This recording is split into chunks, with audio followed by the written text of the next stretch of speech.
Palestinians here in Gaza are thirsty for a truce, even if it's just for an hour.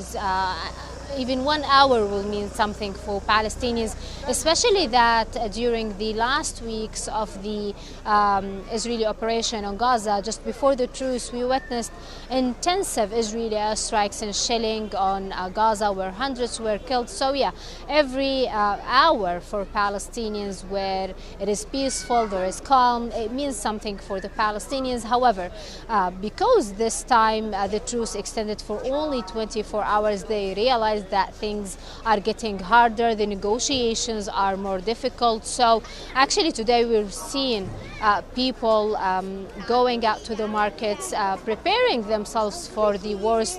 The fact that it is just 24 hours, so yes, they do believe that the operation will continue, that things are getting harder. They are buying as much flour, bread, water as they can, just so they can survive over the next days in case the negotiations failed and we are back to a new round of violence between Hamas and Israel. We're talking about hundreds of humanitarian aid trucks that entered the Gaza Strip. However, here on the ground, what we are witnessing on the ground is that the distribution of this aid is very, very, very slow. I mean, people here can hardly feel any change on the ground. The reason why is because the amount of aid actually does not meet the needs of the people. It is very little, and also now people need, they have other needs because winter is approaching. They need blankets, they need clothes, they need shoes. So it is not about food and water anymore.